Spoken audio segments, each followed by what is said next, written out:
Wow. Where do I begin, man? I mean, I've seen a lot of NBA games, a lot of NBA finals, playoffs, and that was definitely one of the most entertaining, fun games I've ever seen.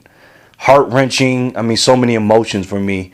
It was like watching three games in one. It really was. It's like the first three quarters was a game itself, the fourth quarter was a game itself, and then you had the overtime. I mean, I don't even know where to start. There's so many things to talk about. You never know with these two teams in this NBA Finals what team's going to come out. But the Heat definitely stole that game, man. I was watching it at my next door neighbor's house. I had my daughter over there, and he has three kids, and we're all up watching it, his wife and everything else, man. And we were just, it was, man, that was an emotional, draining game for me and everybody. I'm sure it was for you guys too. Let me give you my overall thoughts, and then I'm going to save a special section at the end for Mr. James. All right. The Spurs, you know what they did. They were shooting well. Tim Duncan just could not miss from the field. I mean, he looked like Wilt Chamberlain out there against Chris Bosh. And then Chris Anderson came in. And I'm not saying he slowed him down, but he definitely was more physical with him. And I like that matchup. I actually like Chris Anderson on Tim Duncan better than Chris Bosh. Even though Chris Bosh, was a hero at the end when he got those two big blocks on Parker and Danny Green. But Chris Anderson is more physical. He can't hit the open shot like Chris Bosh, but he definitely is a better rebounder and more of a post presence on defense than Chris Bosh is, and you'll never see that in the box score or on the stat sheet. And that's why I really don't go by stats, because Chris Bosh will obviously have a better stat-filled game than Chris Anderson ever could dream. And then you got Danny Green. They shut him down completely. Manu Ginobili played terrible. He played decent at times in spurts. A lot of people thought he got fouled at the end, but it depends if you're a Heat fan. The Heat fan will say he traveled. If you're a Spurs fan, you say he got fouled at the end of the game. Man, that was a Kawhi Leonard. People talk about him. He played good, a lot of rebounds, a lot of points, but he missed that key free throw. Well, folks, Ginobili missed a key free throw too that could have put the Spurs up 6 instead of 5 with 28 seconds left. And I'm going to get into that in a minute about how timely buckets and stuff when they count and things like that. And I'll get into that in a few minutes. And then Tony Parker, he was the man. He played good in the second half and stuff like that. He had some key steals and some key shots. He hit that step back three on LeBron, and then he stole that Mario Chalmers pass, and then he just went down and spin. He traveled, and then he shot. LeBron traveled too when he blocked Tim Duncan, and then he came down and he pump faked, and then he stepped through Tim Duncan. That was a travel, but they're not going to call that. NBA doesn't call travels too much, but and then on the Heat side, Thiago Splitter, when he came in, he played decent. He traveled every time he got the ball too, but Ray Allen obviously was a big hero with the 3-point shot and some key baskets. He had 9 points in the fourth and overtime. Chris Bosh, he saved the day with the blocks, and he had some key rebounds and stuff like that. And then you got Dwayne Wade. He didn't have an outstanding game, but his presence in there helped the team in the first three quarters. But in the fourth quarter, I think he kind of messed up the continuity a little bit, because remember, Wade sat out the whole fourth quarter until the 3-minute and 28-second mark. And he substituted Mike Miller. And I'm not mad about that, because Dwayne Wade's the second best player on the team. He is the franchise player for a long time, and he's the leader of the Heat to most people. And when he came in, you got to put him in the finals, even though the Heat were playing good and hitting shots, and they were going through LeBron in the post and daring them to double team him, and he was find the open shooters. But Mike Miller looked like he was a little bit hurt when Dwayne Wade came in.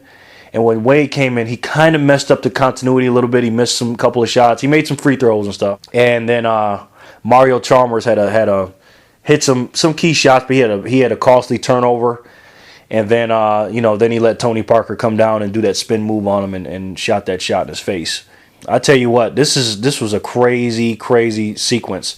And I remember me and my next door neighbor were talking at the 28-second mark, when LeBron had those two turnovers in a row, and then Ginobili got fouled and missed a free throw and made one and put him up 5 with 28 seconds left. And there you can just see the look on LeBron's face, and I'll get into that in a few minutes. Me and my neighbor, because he wanted the Spurs to win, he was jumping up and down. He's like, and then I was like, man, if he was happy, he's like, yeah, because he hates it. He calls him the Miami cheat. He hates him. And he was like, man, I cannot believe the NBA let the Heat win, because it seemed like the Spurs got a lot more calls than the Heat did in that game for some reason. I think it was like 26 to 21 fouls, for the Spurs in their favor. And I was thinking, and I asked him this. I said, hey, man, who's the NBA Finals MVP? Who's the Finals MVP right now? Because I thought the Spurs were going to win. I got to be honest with you. The chances of a team being down 5 points, especially against the Spurs with 28 seconds left, is basically a free throw game. The Heat pulled it out, but I was wondering who's the Finals MVP. And I'm going to ask you guys this at the end of the video, and if I don't, I'm going to ask you now. If the Spurs would have won that game, who would have been the Finals MVP at that point? Because Danny Green, obviously, he's been shooting the lights out. Tim Duncan, because remember, Danny Green's got the most three-point field goals in Finals history in a series. But in that particular game, he only had 3 points. And then we know Tony Parker's hamstring injury. He's been up and down. He had some big games, but he had some bad games too. And then Tim Duncan, he's been kind of consistent. He hasn't been playing great, but except for that game 6, he just played his lights out in the first half. He, like I said, he was like Wilt Chamberlain. So my question to you guys is, who would have been the Finals MVP? I don't know. That would have been interesting. But then LeBron hit the big 3, and then took it down to 2, and then Kawhi Leonard got fouled. He missed the free throw, made 1, and then Ray Allen tied the game up. We all know what happened in that part and in overtime, man. Let me say this. Let me save this section for LeBron James, man. You got the good, the bad, and the ugly with LeBron James last night. And here's the good. The good is he played well. He had a lot of great stats. We know about his points, his rebound assists. He had a triple-double. But he played hard in the fourth quarter in overtime. I mean, the man left it all out there. And, that was the good. The man just played like there was no tomorrow in the fourth and in overtime. But the bad of him, and I'm going to get into the ugly in a second, but the bad with LeBron is his body language in the first half and the third quarter. I know he had some decent stats and stuff like that, but he wasn't like he was in the fourth quarter. His demeanor, his aggressiveness, it wasn't the same. And I don't mind the turnovers. You get turnovers and stuff like that. That's okay. But and if you try your best and when he had those couple of turnovers, I wasn't mad about that because he was trying to get his team. He was trying to win. And I'm never going to talk bad about somebody or talk down on somebody when you're giving it your all, because nobody's perfect. You're going to travel sometimes. You're going to double dribble. You're going to throw the ball away. The ball's going to slip out of your hand. That's going to happen. But as long as you're trying, damn it. And that's what I be telling people. And the reason why I get mad at LeBron James, because sometimes I feel like he's not giving it his all. And he did that in the fourth and overtime. But to me, the bad was he didn't do it the first 3 quarters. And that's what I don't understand about this guy. It seems like when his back is against the wall, sometimes he'll play his hardest, but when there's time to go and he's got time, he's always like lackluster. And those are the good and the bad. The ugly, and this was very ugly as an NBA fan, as a LeBron fan, and as a sports fan, period. His crying, man. That man was crying every time he didn't get a foul call. And not only would he cry and whine and be bitching to the referees and stuff like that, but he would stop. He wouldn't even get back on offense. He did that like 6 or 7 times. And then not only would it cause a mismatch problem when he came down, or 4 on 5, but then the team would score when he didn't do that. I don't understand NBA players. Sometimes I coach different leagues sometimes and stuff like that. And I tell people, my players, I say, listen, first of all, the referee is not your enemy. He's your friend. You never want to be enemies with the referee. That's number 1. Number 2, if you want to tell the referee something, you think stopping in the middle of the game while the game is going on or fast break is going on, and you're looking at him, you think he's going to stop and say, oh, you know what, LeBron, you were right. Everybody come back down here. You were right. I'm going to give you the foul call. No, they're not going to do that. Talk to that man in between the whistles. In between the play, you still doing it when you're complaining. Don't stop and cause your team to have a mismatch and a 4 on 5 break. He be pissing me off when he does that. A lot of NBA players do that. And there's a time and place. I know human emotions kick in, and it's hard to turn that off sometimes. But this is the damn finals, man. This is game 6 of the NBA Finals, and they won the game, and I'll give it to them. But they wouldn't even have been in this position, in my opinion, if LeBron James would have played hard in the first 3 quarters, and if he would have stopped bitching at the referees the entire game. I think the Heat probably would have won that game handily. Who knows? But I tell people this all the time. When you're watching the NBA game, a lot of people are getting on Kawhi Leonard for missing that free throw. Listen, man, it doesn't matter just because you missed it with 20-something seconds or 10 seconds left. It's a 48-minute game, folks. All those 48 minutes matter. But for some reason, those last 2 minutes or that last minute or 30 seconds, people think that means more than the first minute. It doesn't. It all counts.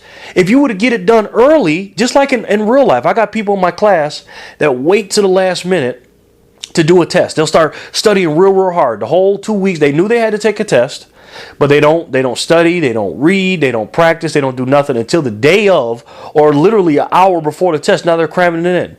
And then they get mad when they get a failing grade. It's the same thing with the NBA. You got to get it done early. It's a 48-minute game, man. I don't understand that, and it goes the same way with the Spurs too. Not as much as the Heat and LeBron James, but LeBron James has a bad habit of that, man. But people ask me who I'm picking to win and things like that. First of all, I have not a clue who I think is going to win this game. I really don't. But if I had to put my money on it, my little saying, I got to go with the Heat for a few reasons. One, they're home, and two, their backs are against the wall. When their back's against the wall, for some reason they play good. Now, for the Spurs case, two things. One, they haven't lost back-to-back games in neither of the Heat. Nobody's won 2 in a row or lost 2 in a row. And another thing is the Spurs have never lost in the NBA Finals, and they never trailed in the NBA Finals. And they have to do all 3 of them for the Spurs to lose. Now, this could go one or two ways for the Spurs. They had that game, folks. They won that game. They pretty much. I don't think the Heat more or less won it than the Spurs lost it. It depends on how you look at it, but this could go one or two ways. The psyche of the Spurs can be really let down when they let the game slip away. Because, folks, listen, the security guards were out there on the sidelines. They almost had to bring the stage in with the championship trophy.